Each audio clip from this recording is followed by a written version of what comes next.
여러분, 악마를 본 적 있으신가요? 어쩌면 여러분은 절대 그 얼굴을 모를지도 모릅니다. 왜냐하면 그들은 우리가 가장 믿고 있는 사람일 가능성이 크기 때문입니다. 저도 그랬습니다. 절대 속을 일 없다고 생각했습니다. 사람 보는 눈이 있다고 자부했습니다. 하지만 어느 날 깨닫고 말았습니다. 나는 이미 오래전부터 그들의 소나귀에서 놀아나고 있었다는 사실을 그제서야 알았습니다. 진짜 무서운 사람들은 결코 우리를 위협하지 않습니다. 오히려 따뜻한 미소를 짓고 다정한 목소리로 다가오죠. 그리고 우리가 깨달을 즈음에는 이미 너무 늦어버립니다. 하지만 여러분, 아직 늦지 않았습니다. 오늘 악마보다 더 무서운 5가지 유형의 사람들을 알려드리겠습니다. 이 영상을 끝까지 보시면 앞으로 절대 이들에게 휘둘리지 않을 겁니다. 오늘 주제가 마음에 드신다면 구독과 좋아요 눌러주세요. 여러분의 마음을 안아주는 좋은 컨텐츠로 보답하겠습니다. 첫 번째, 혹시 단체 카톡방에 들어가 있나요? 아들이 보내준 카톡방이었어요. 지역 단톡이라길래 그냥 있었는데 다들 정부 지원금 신청한다고 하더라고요. 저만 안 하면 손해일 것 같아서 신청했는데 2천만 원이 사라졌습니다. 이런 피해 사례가 요즘 끊이지 않고 있습니다. 사기꾼들은 더 이상 전화로 접근하지 않습니다. 이제는 카톡 단체 톡방에서 우리의 돈을 노리고 있습니다. 그리고 더 무서운 건 그들의 수법이 너무도 자연스럽다는 것입니다. 혹시 이런 경험 있으신가요? 어느 날 갑자기 단톡방에 초대되었습니다. 처음엔 별다른 의심 없이 들어가 보니 다들 활발하게 대화를 나누고 있었습니다. 건강정보, 지역 소식, 생활 꿀팁 같은 이야기들이 오갑니다. 그래서 이건 안전한 곳이구나 하고 안심하게 됩니다. 그런데 며칠 지나자 슬슬 분위기가 바뀝니다. 이번에 정부 지원금 신청하셨어요? 이 투자 정말 대박이에요. 선착순이에요. 저도 사실 망설였는데 해보니까 진짜 좋네요. 이쯤 되면 조금 불안해지실 겁니다. 하지만 다른 사람들은 아무렇지 않게 참여하고 있는 듯 보입니다. 여기서 딱 한 가지 생각이 떠오르죠. 나만 안 하면 손해 아닌가? 바로 이 순간이 사기꾼들이 노리는 결정적인 타이밍입니다. 그들은 단체 톡방을 이용해 우리의 심리를 철저히 조종합니다. 단톡방 사기꾼들은 이렇게 움직입니다. 첫째, 믿을 만한 사람처럼 위장합니다. 이들은 처음부터 돈 이야기를 하지 않습니다. 오히려 반년, 길게는 1년 동안 꾸준히 신뢰를 쌓습니다. 카톡방에는 가짜 피해자, 가짜 투자 성공담을 올리는 사람들이 가득합니다. 누군가는 공무원, 누군가는 금융 전문가라고 합니다. 그럴싸한 프로필 사진을 걸고 친절하게 말합니다. 둘째, 비트코인, 해외 주식, 선물 투자를 미끼로 사용합니다. 요즘 가장 많이 쓰는 수법 중 하나가 비트코인과 해외 선물 투자입니다. 비트코인은 지금 사야 한다며 전문가들이 다 예측했다고 말합니다. 해외 주식으로 큰 돈을 버는 방법을 알려주겠다고 합니다. 소액으로 시작해서 하루 만에 30% 수익이 가능하다고 장담합니다. 하지만 현실은 다릅니다. 비트코인 투자 사기의 경우 처음에는 실제 비트코인 투자처럼 보이지만 알고 보면 가짜 플랫폼입니다. 돈을 입금하면 아예 출금이 불가능한 경우가 많습니다. 가짜 거래 내역을 보여주며 수익이 난 것처럼 속인 뒤 더 많은 돈을 넣도록 유도합니다. 해외 주식과 선물 투자 사기 역시 마찬가지입니다. 해외 브로커를 통해 거래해야 한다며 가짜 사이트를 안내합니다. 초반에는 조금 수익이 난 것처럼 보이지만 결국 모든 돈을 날리게 됩니다. 출금을 요청하면 절차가 필요하다며 추가 입금을 요구하거나 아예 계정을 삭제해버립니다. 셋째, 인증된 전문가라는 가짜 신분을 사용합니다. 나는 금융 전문가라며 투자로 10억을 벌었다고 소개합니다. 제 VIP방에서는 검증된 정보만 공유된다며 가입을 유도합니다. 무료 리딩방에서 수익을 내게 한 뒤 결국 유료 강의나 투자를 유도합니다. 이런 사람들이 추천하는 투자처는 대부분 사기입니다. 넷째, 급하게 행동하게 만듭니다. 오늘까지만 신청 가능합니다. 이 기회 놓치면 후회하실 거예요. 다들 이미 했어요. 선생님만 안 하면 나중에 서운해하실걸요. 이런 말들 어디서 많이 들어보지 않으셨나요? 단체 카톡방에서 사기꾼들이 가장 많이 사용하는 방법입니다. 다섯째, 생각할 틈을 주지 않습니다. 바로 결제하셔야 해요. 지금 안 하면 늦습니다. 저도 이미 했어요. 괜히 망설이지 마세요. 이런 말들이 쏟아지면 사람들은 순간적으로 판단력이 흐려집니다. 특히 주변에서 다들 좋다고 하면 나만 빠지는 게 두려워집니다. 철학자 르네 데카르트는 이런 말을 남겼습니다. 의심할 수 없는 것을 의심하라.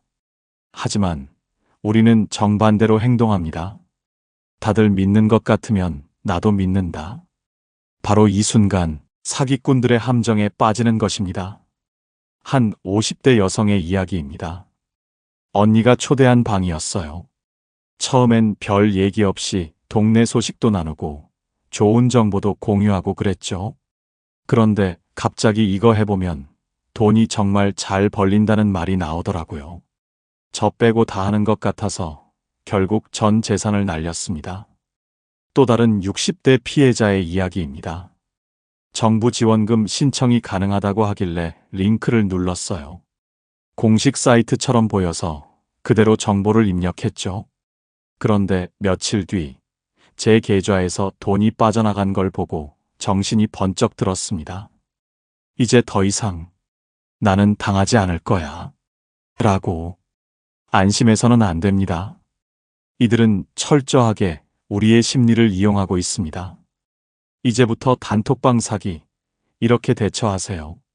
단톡방에서 돈 이야기가 나오면 즉시 나가세요. 선착순, 마감 임박, 비공개 정보라는 말이 나오면 100% 사기입니다.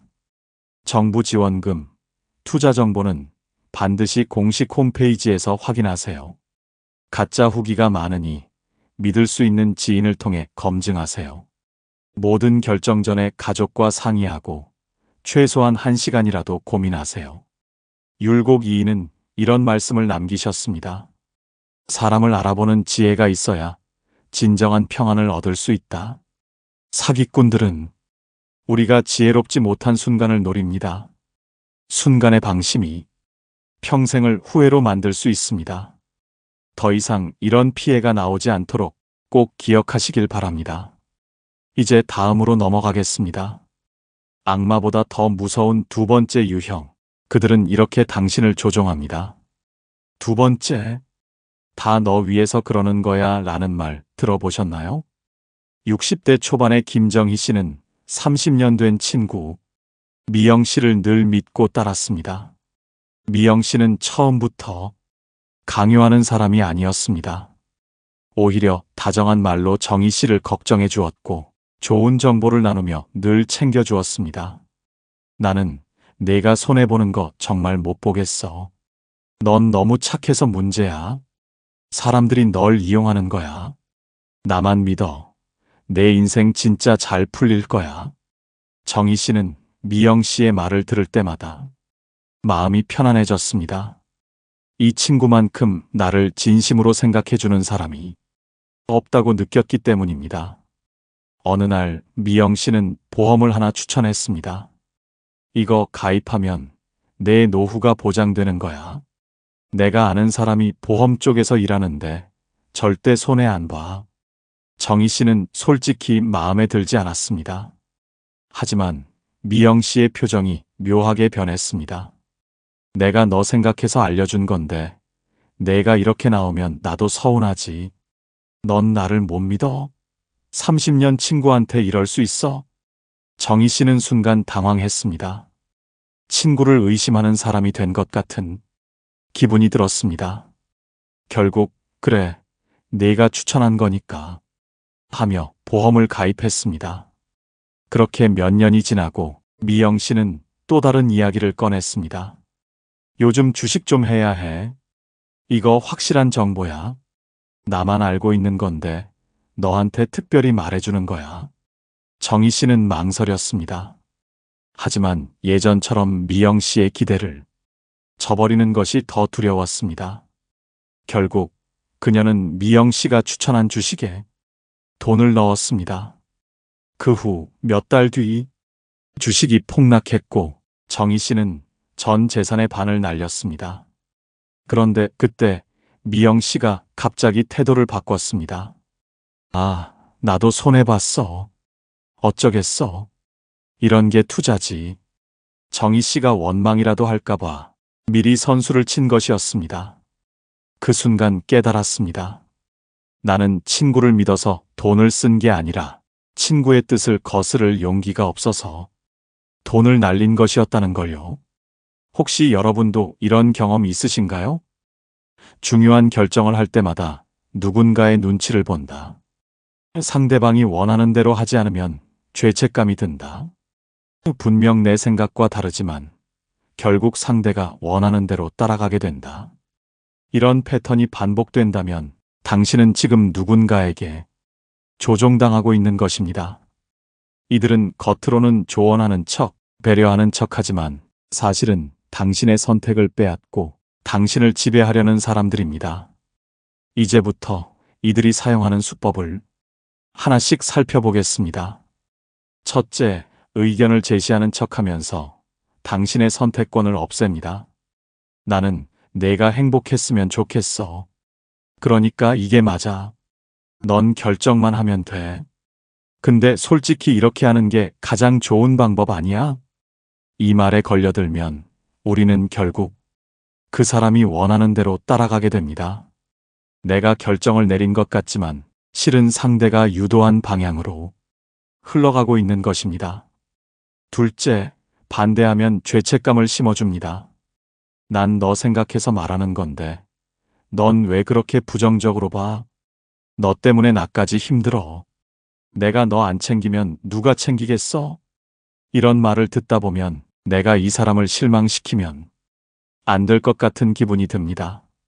결국 그래, 그냥 이 사람이 원하는 대로 하는 게 낫겠지 하고 순응하게 됩니다. 셋째, 이용할 수 있을 때까지 친절을 베풉니다.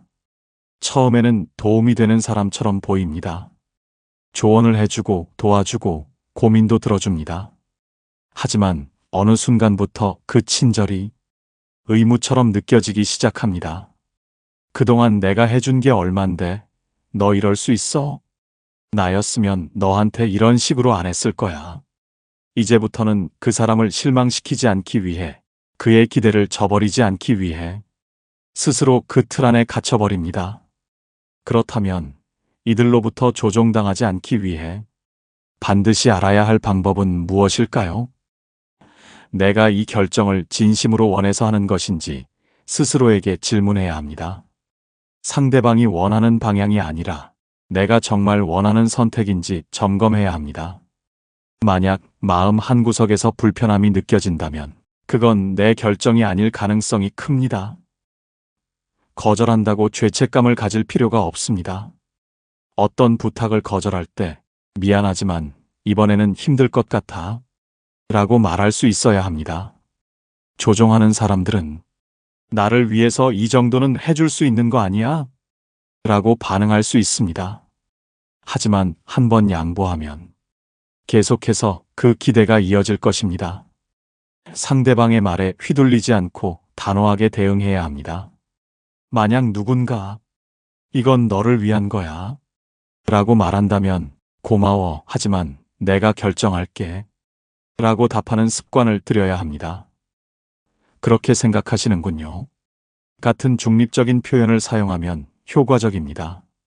조종하는 사람들은 자신의 의견을 강요하면서 상대를 압박합니다.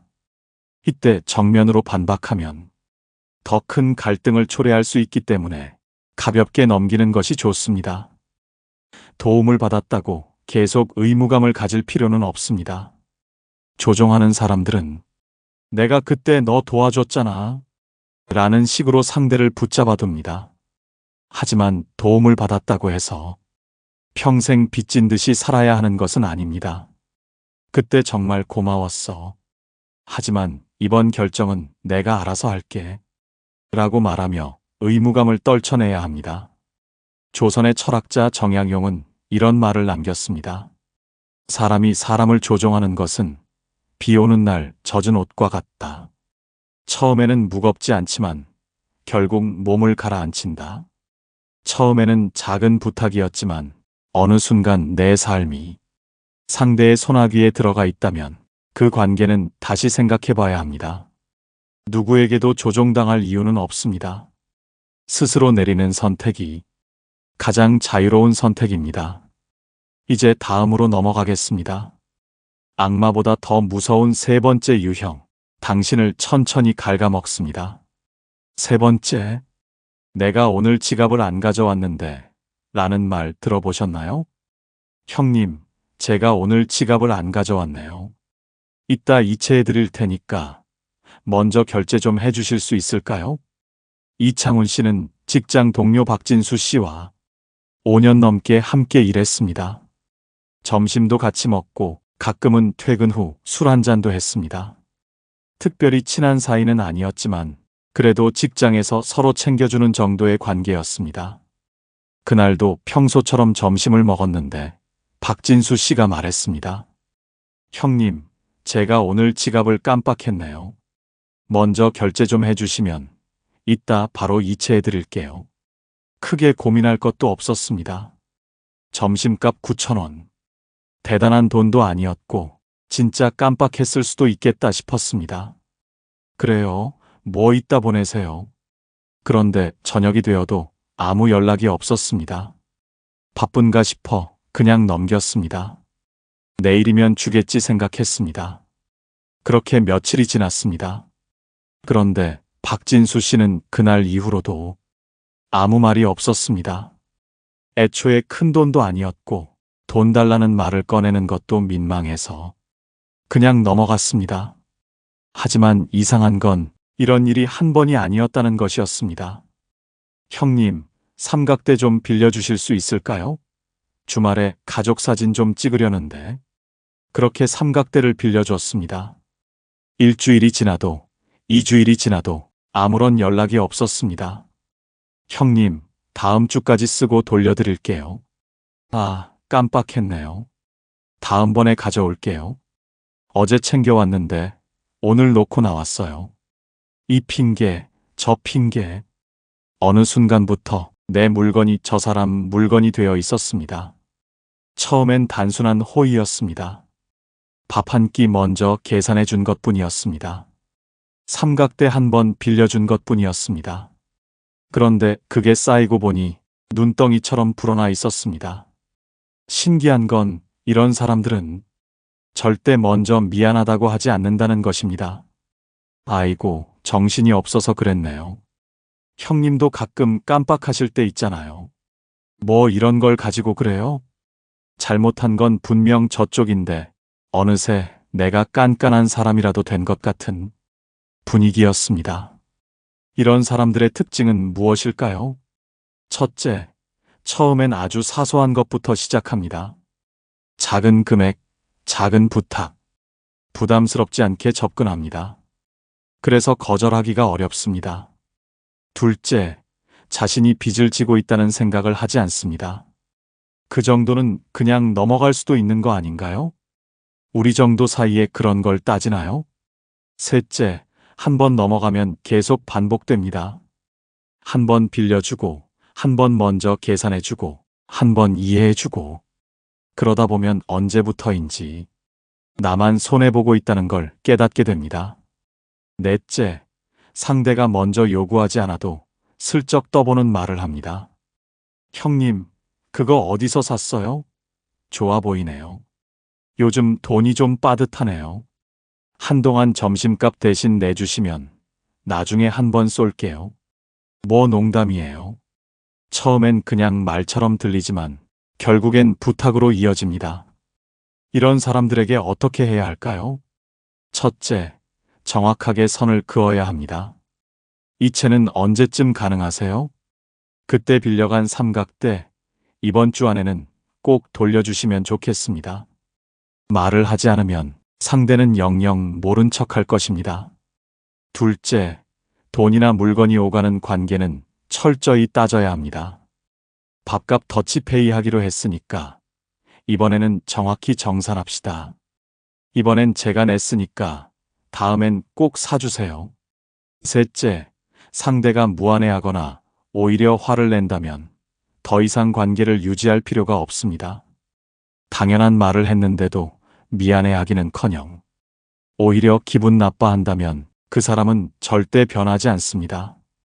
철학자 루소는 말했습니다. 사소한 도둑은 형벌을 받고 큰 도둑은 왕이 된다. 처음엔 작은 손해였습니다. 하지만 그 작은 손해가 쌓이면 결국 내 인생에서 무시할 수 없는 손실이 됩니다. 여러분 곁에도 있지 않습니까? 늘 빌려가고, 늘 먼저 내게 하고, 늘 받기만 하는 사람. 그들이 아무렇지 않게 하는 말들 속에서 결국 손해보는 것은 당신입니다. 이제 선택해야 합니다. 계속 참으며 잃어버릴 것인가, 아니면 지금이라도 단호하게 선을 그을 것인가. 착한 얼굴 뒤에 숨은 도둑들, 이제는 끊어내야 할 때입니다. 악마보다 더 무서운 네 번째 유형, 그들은 당신의 가장 약한 부분을 파고듭니다. 네 번째, 힘들어 죽겠다라는 말 달고 사는 사람 있나요? 미경아, 내 인생은 왜 이렇게 힘들기만 하니?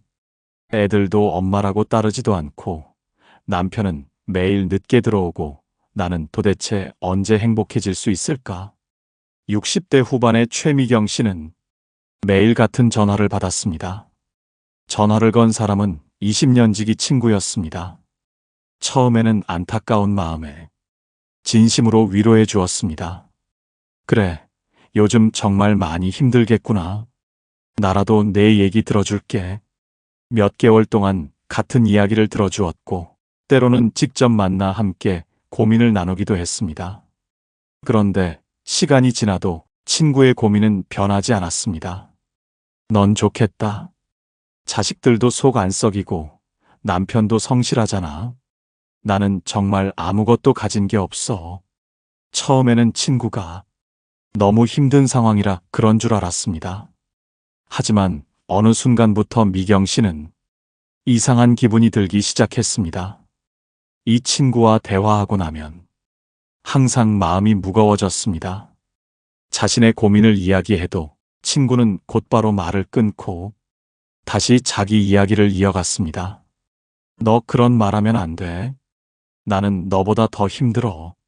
좋은 일이 있어도 축하받기는커녕 비교당하는 기분이 들었습니다. 넌 인생 참 편하게 사네. 나는 죽을 만큼 힘든데. 그제야 미경 씨는 깨달았습니다. 이 친구는 진짜로 위로받고 싶은 것이 아니라 자신의 불행을 이야기하며 남의 공감과 죄책감을 이용하고 있었던 것입니다.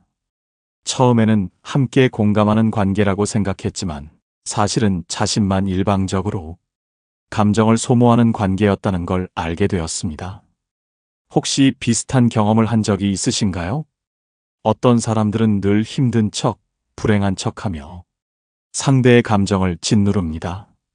내 인생은 왜 이렇게 힘들까? 나는 정말 아무런 희망도 없어. 너라도 내 얘기 들어줘야지. 나는 너밖에 없어. 이런 말을 반복하면서 상대가 자신을 계속 위로해 주도록 만듭니다. 처음에는 안타까운 마음에 돕고 싶지만 나중에는 마치 내가 상대를 책임져야 할 것 같은 기분이 듭니다. 좋은 일이 생겨서 이야기를 하면 이들은 축하해 주지 않습니다.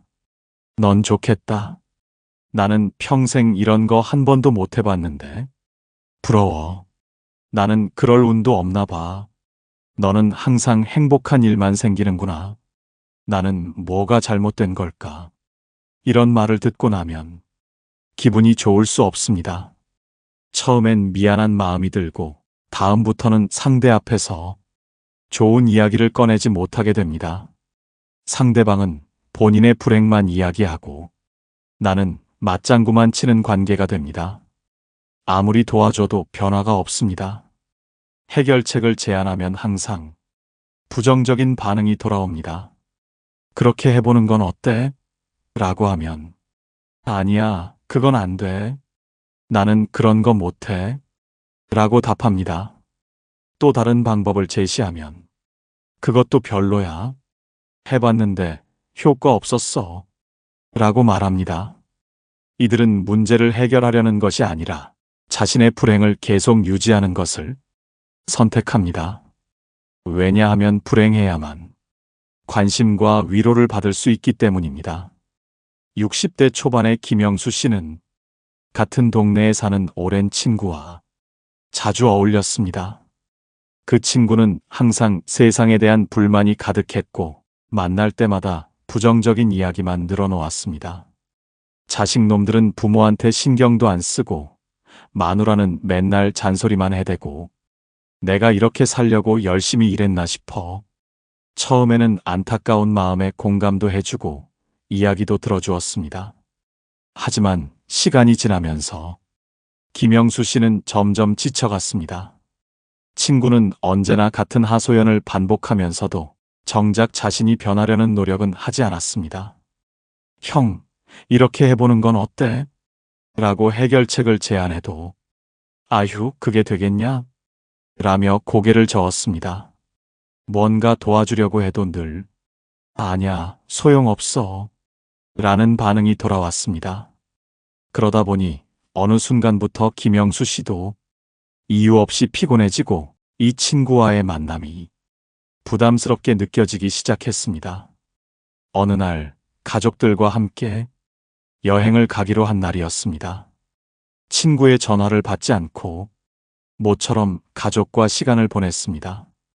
그런데 다음 날 아침 친구에게서 전화가 왔습니다. 어제 왜 전화 안 받았어? 요즘 나한테 무슨 일 있는지도 궁금하지 않지? 화가 난 듯한 목소리에 순간 당황했지만 그때 깨달았습니다. 이 관계는 단순한 친구 사이가 아니라 나의 감정을 쥐고 흔드는 관계였다는 것을요. 이제부터는 감정을 짓누르는 사람들에게 휘둘리지 않는 방법을 알아보아야 합니다. 대화를 시작할 때부터 경계를 설정해야 합니다.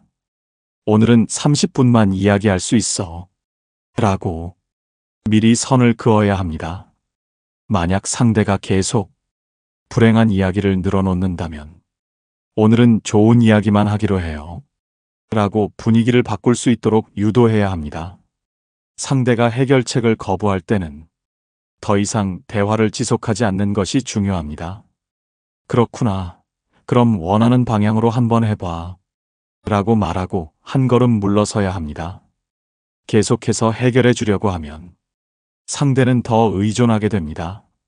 상대의 감정을 떠안지 않는 연습도 필요합니다. 나는 이 사람을 돕고 있는 게 아니라 이 사람에게 이용당하고 있을지도 모른다. 이런 의심이 들 때는 한번 멈춰서 관계를 돌아보아야 합니다. 조선의 철학자 다산정약용은 이렇게 말했습니다. 한 사람의 우울이 10사람의 기쁨을 삼킨다. 동정이 지나치면 독이 된다. 우리는 누군가의 고민을 들어줄 수 있습니다. 하지만 그 고민이 나의 삶을 잠식하도록 놔두어서는 안 됩니다. 이제 선택해야 합니다. 계속해서 상대의 불행을 함께 짊어지고 살 것인가, 아니면 내 삶을 지키기 위해 단호한 결정을 내릴 것인가. 이제 다음으로 넘어가겠습니다. 악마보다 더 무서운 5번째 유형. 그들은 친절한 얼굴로 당신을 공격합니다. 5번째, 나니까 너 챙겨주는 거야 라는 말 들어보셨나요? 넌 내가 없으면 아무것도 못할걸? 나 아니면 누가 널 챙겨줘? 이런 말을 들어본 적 있으신가요? 겉으로는 걱정하는 척하지만 사실은 상대를 통제하려는 말입니다. 이들은 관계를 무기로 삼아 우리를 올가맵니다. 가족, 친구, 직장 상사, 심지어 배우자까지 끊을 수 없는 관계 속에서 나의 자존감을 무너뜨리고 결국 스스로를 그들에게 의존하도록 만듭니다. 60대 중반의 한 여성, 이정숙 씨의 이야기입니다. 그녀는 30년 동안 남편과 함께 살아왔습니다. 남편은 늘 이렇게 말했습니다. 너는 혼자서는 아무것도 못해. 내가 없으면 어떻게 살래? 돈 관리도 못하는 주제에 내가 없으면 한순간에 거지 되는 거야. 처음에는 그냥 하는 소리라고 생각했습니다. 하지만 시간이 지나면서 이상한 기분이 들었습니다.